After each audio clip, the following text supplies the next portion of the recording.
चलो बच्चों, सीखते हैं 10th क्लास और 9th क्लास के most important question height and distance से। कुछ इंपॉर्टेंट क्वेश्चन ऐसे जो 2021-2020 में आ चुके हैं क्वेश्चन, ठीक है। चलो फर्स्ट नंबर क्वेश्चन हम प्रैक्टिस करते हैं। लिखा है कि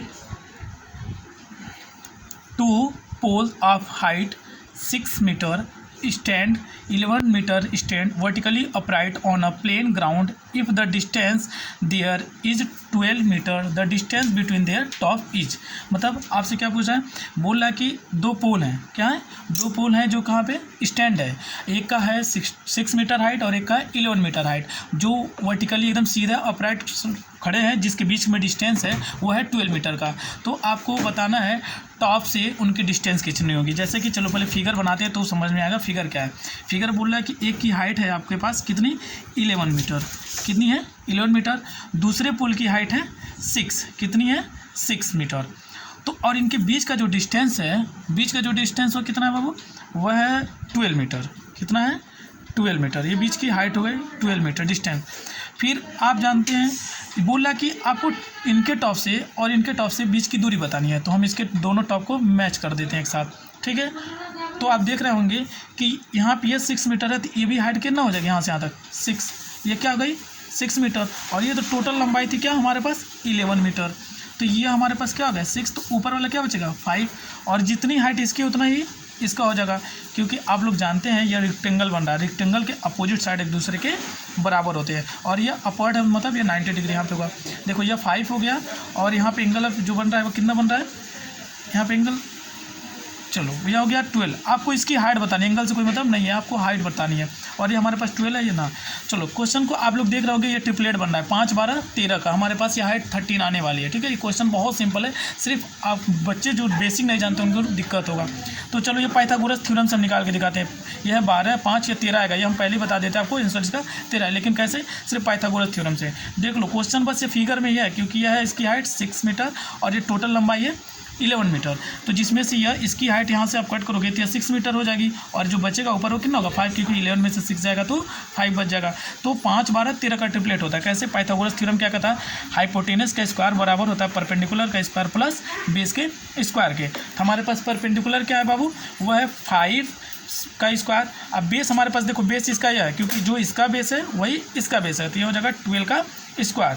हमारे पास 5 का स्क्वायर होता है 25 और 12 का होता है 144, और ये हम 25 और 144 जोड़ेंगे तो हो जाएगा 169। ये होता है एच का स्क्वायर, और आप जानते हो ये 13 का स्क्वायर है। किसका स्क्वायर है? 13 का। तो एच का स्क्वायर, स्क्वायर से स्क्वायर कैंसिल आउट हो जाएगा, हमारे पास एच की वैल्यू आ जाएगी 13 मीटर। हमारे पास ये हाइट कितनी आ गई 13 मीटर, ठीक है। बस यही आपके क्वेश्चन बहुत सिंपल था, सिर्फ आपको फिगर समझना था, फिगर में ही डाउट होने वाला था।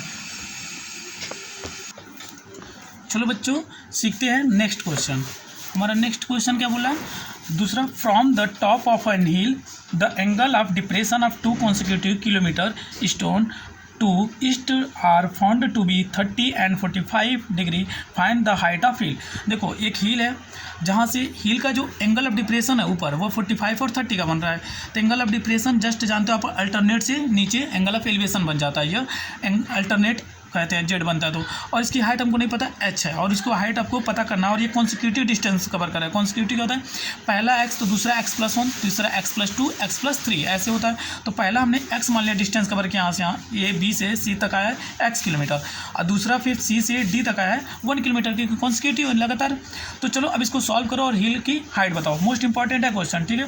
चलो नेक्स्ट देखते हैं। पहले हम ट्रेंगल लेंगे, ट्रेंगल ABC में। ट्रेंगल ABC में हम देखते हैं कि हमारे पास H/CB, मतलब हम लिखेंगे 10 45 डिग्री इक्वल टू AB/CB। ये क्या आता है, परपेंडिकुलर अपन बेस। 10 का वैल्यू होता है परपेंडिकुलर अपन बेस। परपेंडिकुलर क्या है हमारे पास H, और हमारे पास CB क्या है X, और 45 की वैल्यू क्या होती है 1, तो X का मल्टीप्लाई 1 के साथ होगा, तो X इक्वल टू आपके पास हो जाएगा H। ये हमारे पास इक्वेशन 1 मान लेते हैं, ठीक है। ये हमारा X बराबर हो गया H की हाइट के। अब हम लेंगे ट्रेंगल ABD में, ट्रेंगल ABD। अब यहाँ पे देखो 10 30 डिग्री और टेन 30 डिग्री बराबर होता है परपेंडिकुलर अपन बेस, इसका भी वैल्यू होता है परपेंडिकुलर क्या हमारे पास सेम टू सेम एच, और हमारे पास एच आ गया तो हमारा बेस क्या होगा, देखो बेस अब ये दोनों यहाँ से लेके यहाँ तक होगा तो क्या हो जाएगा x+1 लेंगे, क्या लेंगे x+1, और √30 की वैल्यू तो आप जानते होंगे कि 1/√3 होता है, 1/√3। अब क्या करेंगे क्रॉस मल्टीप्लाई करेंगे तो आपके पास आएगा x+1 = क्या हो जाएगा यार √3h हो जाएगा। और हम x की जगह क्या लिख सकते हैं, हम लिख सकते हैं h+1 = √3h, क्योंकि फ्रॉम इक्वेशन 1 से हम यहाँ पे लिख सकते हैं फ्रॉम इक्वेशन 1 से, इससे इक्वेशन 1 से, फ्रॉम इक्वेशन 1 से, क्यों, क्योंकि आप x की वैल्यू मान पुट किए हो h बराबर निकाल के रखे हुए हैं। तो अब देखो h को h के पास कर लो तो हम लिखेंगे 1 = √3h - h, और हम यहाँ पे h कॉमन लेंगे तो हमारे पास बचेगा √3 - 1, और यहाँ पे 1 है, h की वैल्यू क्या हो जाएगी बाबू, h की वैल्यू क्या हो जाएगी, h को यहीं पे रहने दो, h की वैल्यू हो जाएगी 1/√3 - 1, ये हमारे पास h की वैल्यू आ गई। अब चाहो तो अब इससे आप क्या कर सकते हो, रेशनलाइज कर दोगे तो भी आंसर आ जाएगा, या आप इसी पे छोड़ दोगे तो भी, लेकिन चलिए रेशनलाइज हम लोग कर लेते हैं। रेशनलाइज कैसे करेंगे, 1/√3 - 1 है तो हम इसके अपोजिट सिंबल से ऊपर नीचे क्या करते हैं मल्टीप्लाई करते हैं। रेशनलाइज का हम वीडियो बना चुके हैं, आप देख सकते हैं। क्या करेंगे, इसका मल्टीप्लाई करेंगे तो √3 + 1 हो जाएगा, और ये देखो a - b और a + b, ये क्या होता है a² - b² होता है। अब हमारे पास हो जाएगा ऊपर √3 + 1 और नीचे हो जाएगा √3 का स्क्वायर 3 और 1 का 1 होगा, और सब्ट्रैक्ट करेंगे तो हमारे पास आएगा √3 + 1/2। आप जानते हो √3 की वैल्यू क्या होती है, √3 की वैल्यू क्या होती है 1.72, अब +1 कर देंगे अब बाई का 2 हो जाएगा, तो हमारे पास आ जाएगा 2.72 बाई का 2, और सॉल्व करोगे तो आपके पास आएगा 1.36 आएगा। ये हमारा क्या हो गया हाइट, किसका हाइट है, यह हाइट किसका निकाले हम, हील का, किसका हाइट निकाले बाबू, हील का, ठीक है।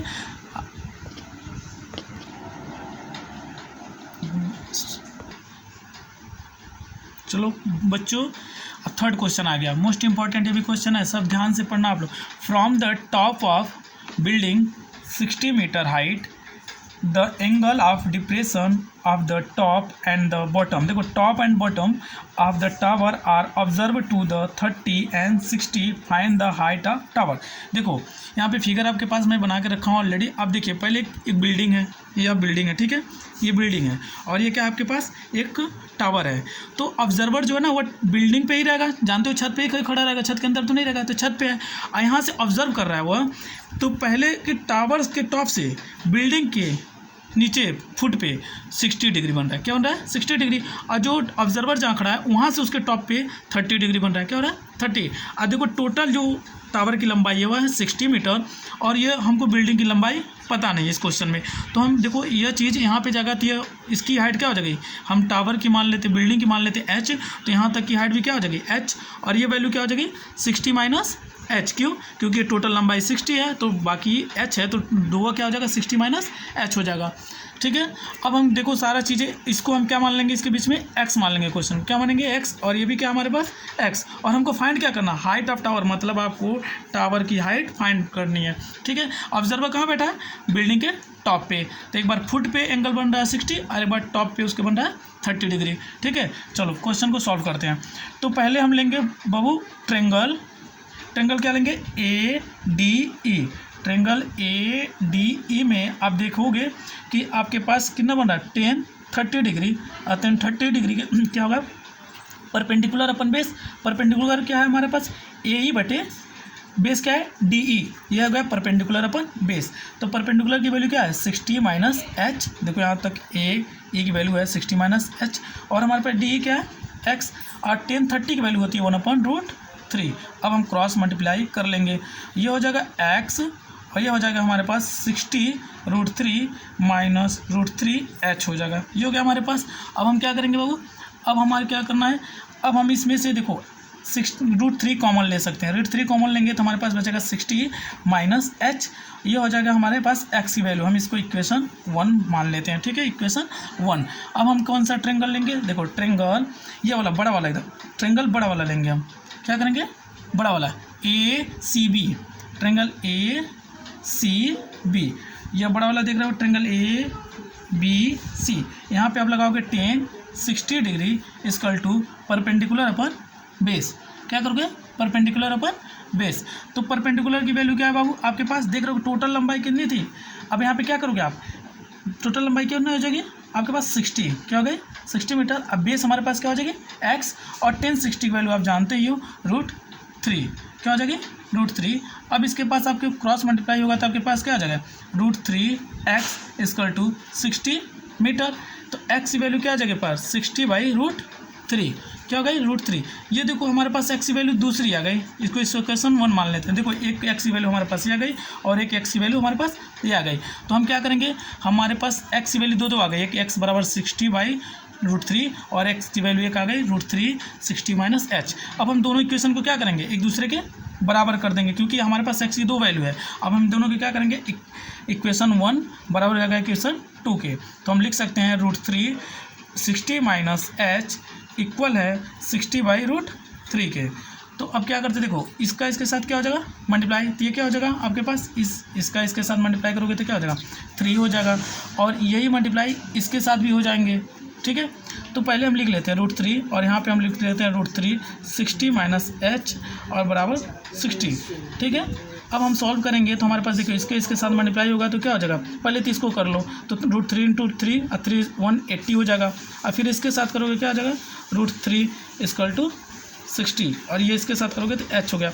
अब √3h की वैल्यू क्या हो जाएगी, माइनस में तो ये हो जाएगा 60 - 180, 180 में से 60 सब्ट्रैक्ट करोगे तो आपके पास आएगा 120, वो भी माइनस का, क्योंकि माइनस ये बड़ा है। देख रहे होगे आप लोग, देखो यहाँ पे कैसे किया गया, देखो एक बार फिर से समझा देते हैं। √3 का मल्टीप्लाई हम इन दोनों में करेंगे तो हमारे पास √3 × √3 हो जाएगा 3, और 3 का मल्टीप्लाई हम 60 में करेंगे तो हमारे पास आ जाएगा 180, क्या गया 180। और √3 का फिर से मल्टीप्लाई हम किस में करेंगे, ये देखो इसके साथ भी था और इसके साथ, ये हो जाएगा 3h, क्या हो जाएगा आपके पास 3h। तो हमारे पास यहाँ क्या बचेगा 3h बचेगा, और ये हमारा 180 जो है हम इधर ले जाएंगे तो यह हो जाएगा माइनस का 180 में से 60 घटाएंगे तो 120, वो भी माइनस का, क्योंकि माइनस का बड़ा, तो यहाँ माइनस का 3h हमारे पास बच गया। तो माइनस से माइनस कैंसिल आउट हो जाएगा, हमारे पास h की वैल्यू जो आ जाएगी वो आ जाएगी 120/3। इसको सॉल्व करोगे तो आपकी वैल्यू आ जाएगी 40 मीटर। हम यहाँ पे आपके पास 3h हो रहा है, क्योंकि √3 मिल के 3 हो रहा है, और 3 का मल्टीप्लाई हम h में करेंगे तो 3 है, √3 मिल के 3 हो रहा है, 60 के साथ करेंगे तो 180। I hope you understand this questions.